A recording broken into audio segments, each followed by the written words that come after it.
जहाँ भी भगवान की मंगलमयी कथा, यज्ञ, पूजन इत्यादि होता है, माननीय मंत्री जी का विशेष सहयोग रहता है और माननीय मंत्री जी का व्यासपीठ की तरफ अपार श्रद्धा है। और इस बीच में हम चाहेंगे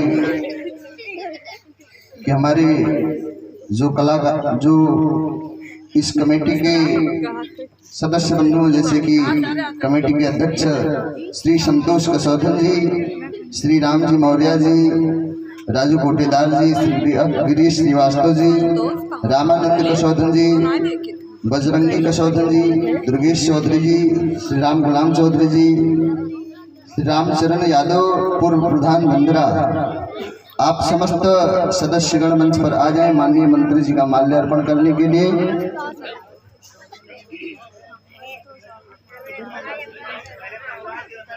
एक बार पुनः राम जी मौर्य, संतोष कसौधन, राजू कोटेदार, गिरीश श्रीवास्तव, रामानंद कसौधन, बजरंगी कसौधन, दुर्गेश चौधरी, राम गुलाम चौधरी और रामचरण यादव जी, आप लोग यथाशीघ्र मंच पर आ जाएं। और श्री आनंद कुमार शुक्ला उर्फ पप्पू भैया जी, श्री आनंद कुमार शुक्ला उर्फ पप्पू भैया जी, यदि आप भी हमारी आवाज़ सुन रहे हैं तो आप यथाशीघ्र मंच पर आ जाएं। और जितेंद्र प्रधान जी, प्रधान नक्थर देवरिया, आप भी हमारी आवाज़ सुन रहे हैं तो आप भी मंच पर आ जाएं। हम चाहेंगे कि हमारे इस कमेटी के पदाधिकारीगण जो हैं माननीय मंत्री जी का स्वागत पुष्पमाला अर्पित करके करें। पकड़ी पठान से हमारे चल कर आए हमारे गोपाल मिश्रा जी, आप भी मंच पर आए।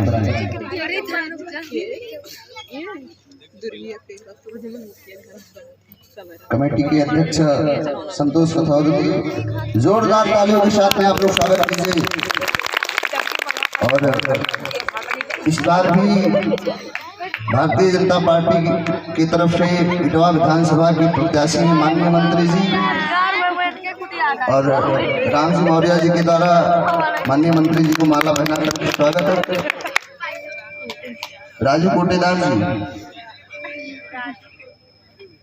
श्री जिला प्रभारी राम जी मौर्य जी का स्वागत है। श्री गिरीश श्रीवास्तव जी,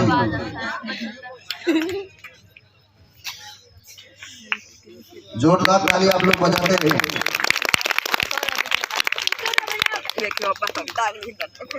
अब हम चाहेंगे कि हम लोगों को, आए हुए समस्त जनता को, माननीय मंत्री जी अपने दो शब्दों से आप लोगों को धर्म के बारे में कुछ ज्ञान दें।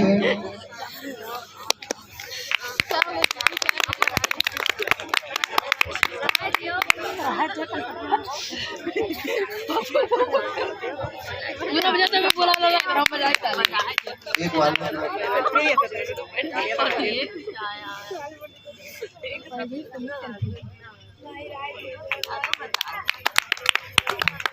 राम शरण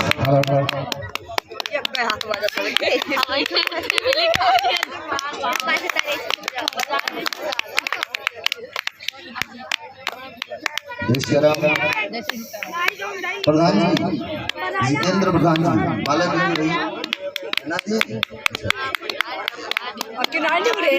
और इस यज्ञ के आयोजक परम आदरणीय श्री इंद्रजीत उपाध्याय जी के द्वारा माननीय मंत्री जी को माल्यार्पण करके स्वागत है।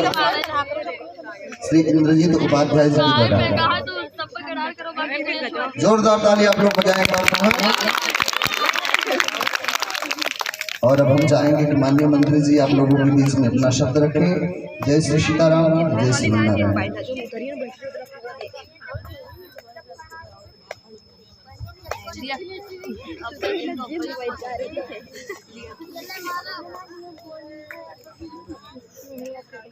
जय श्री राम, जय श्री जय श्री सीताराम। जय श्री सीताराम। हर वर्ष की भांति इस वर्ष भी हमारे जंदरा में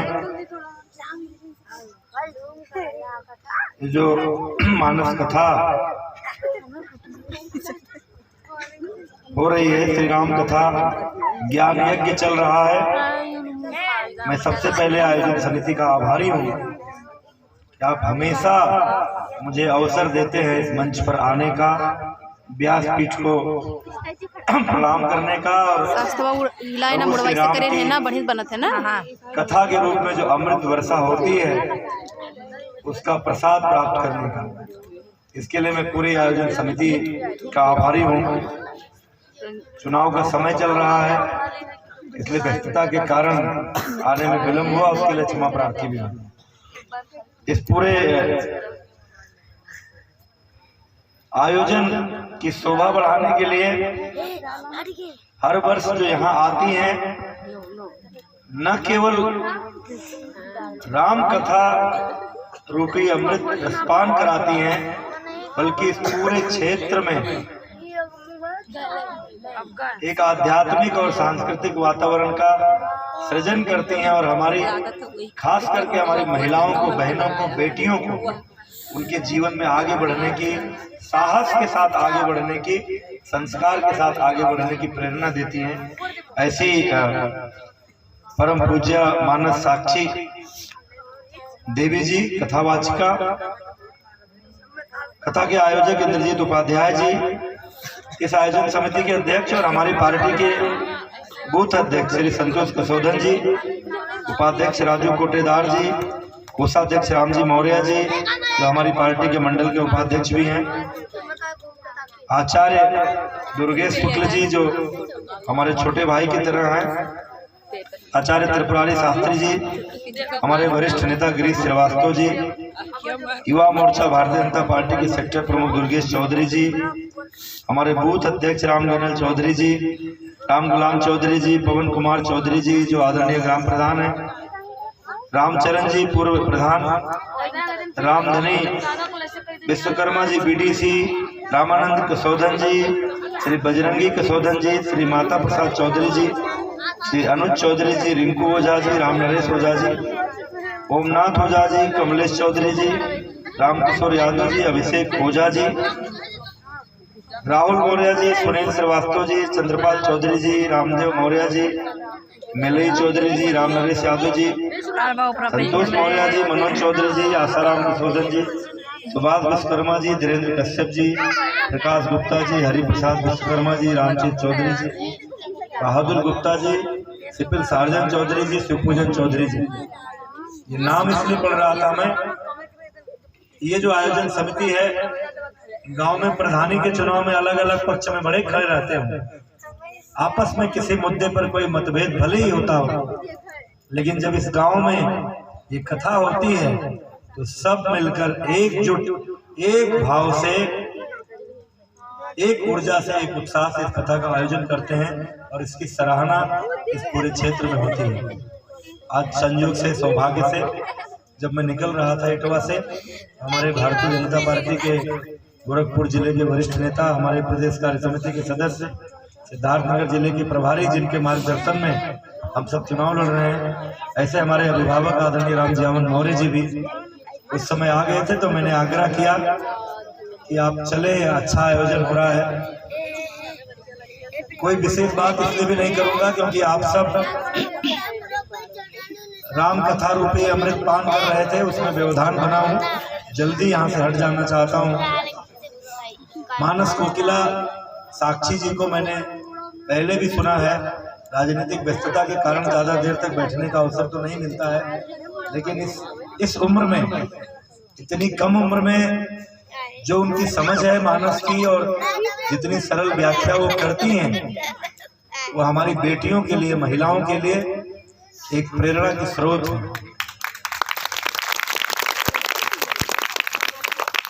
मैं तो बस इतना ही कहना चाहूंगा, आज रामचरित मानस दुनिया को भारत की एक अनमोल देन है। जीवन की सभी समस्याओं का समाधान मानस में है, परिवार के सभी रिश्तों के आदर्श मानस में है।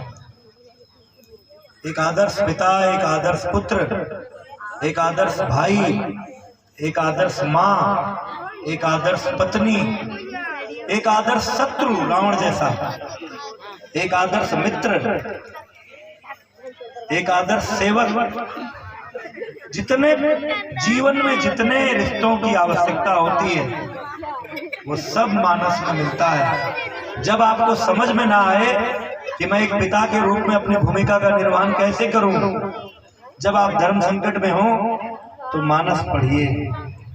जब आपको लगे कि एक पत्नी के रूप में हमको अपने पति का कितना साथ देना चाहिए, कैसे साथ देना चाहिए, तो मानस पढ़िए। और केवल माता सीता ही नहीं, माता कौशल्या, माता कैकेयी, माता उर्मिला, माता सुलोचना और माता मंदोदरी के भी चरित्र को समझने की जरूरत है। जब आपको लगे कि भाई भाई के रिश्ते कैसे निभाने चाहिए, तो भरत को भी देखिए, शत्रुघ्न को भी देखिए, लक्ष्मण को भी देखिए, विभीषण को भी देखिए, कुंभकर्ण को भी देखिए। तो समझ रहा है कि मैं गलत कर रहा हूँ, लेकिन बड़े भाई के लिए न्यौछावर हो जाता है।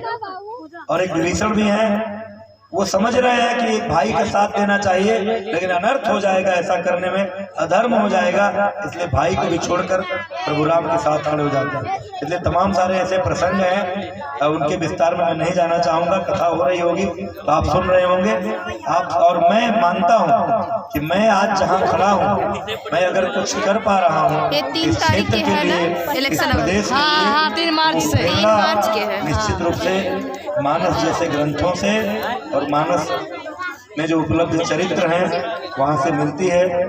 मंच दूसरा है, इसलिए राजनीति की कोई बात नहीं करूँगा, लेकिन यह मंच आशीर्वाद का है, मंच अध्यात्म का है, मंच प्रभु श्री राम का है। व्यासपीठ है, व्यासपीठ पर आचार्य सुशोभित हैं, बैठी हैं, इसलिए इतना अधिकार तो मेरा बनता है। और इस पर कोई आचार संहिता नहीं है कि मैं आज जब यहाँ आया हूँ, आने वाले दिनों के लिए आप सबका आशीर्वाद अवश्य चाहता हूँ कि आप अपना आशीर्वाद प्रदान करें कि प्रभु ऐसे ही शक्ति देते रहें कि आपकी सेवा करता रहूँ और आपके क्षेत्र के लिए, आपके क्षेत्र की उन्नति के लिए, अपने क्षेत्र के विकास के लिए प्रयास करता रहूं। बस इतना ही कहते हुए, हर बार आता हूं तो कुछ ना कुछ योगदान करता हूं, इस बार भी करूंगा, ऐसे नहीं जाऊंगा, लेकिन चुनाव के कारण कोई घोषणा यहाँ नहीं करूंगा। इतना ही कहते हुए आप सबने बुलाया, यहाँ पर आशीर्वाद प्राप्त करने का अवसर दिया, आप सबका हृदय से आभारी हूँ। बहुत बहुत धन्यवाद। जय श्री राम। एक बार जोरदार तालियों के साथ में स्वागत करें माननीय मंत्री जी का। सभी लोग नहीं बजा रहे हैं, सभी लोग मिलजुल करके बनाइए तालियों का जोर जोर से महाराज परमात्मा आवाज आनी चाहिए। सभी लोग जोर से बोले जय श्री राम, जय श्री राम। सभी लोग मिलजुल करके जय श्री राम, जय श्री राम। बहुत बहुत आभार माननीय मंत्री जी का, जो हम समस्त मित्रों को समय देते हैं। और 3 तारीख से था इलेक्शन, चलेंगे पूज्य देवी जी की तरफ, क्योंकि आज का प्रसंग बहुत धार्मिक है। और आज जैसा कि भगवान श्री राम के विवाह वर्षों का पावन प्रसंग है, प्रसंग भी लंबा है, तो बात को ज्यादा नहीं रखा जाएगा। हम लोग चलेंगे पूज्य देवी जी की तरफ।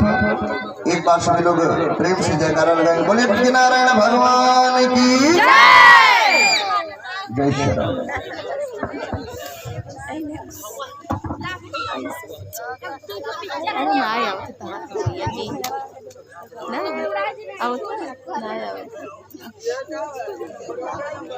बोलिए श्री सीताराम जी सरकार की, भक्त और भगवान की, श्री हनुमान जी महाराज की, सत्य सनातन धर्म की।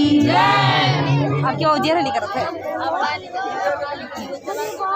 उस परमात्मा की कृपा हमारे ऊपर कहते हैं कि जिस पर भगवान की कृपा हो जाए वही भगवान की कथा सुन सकता है।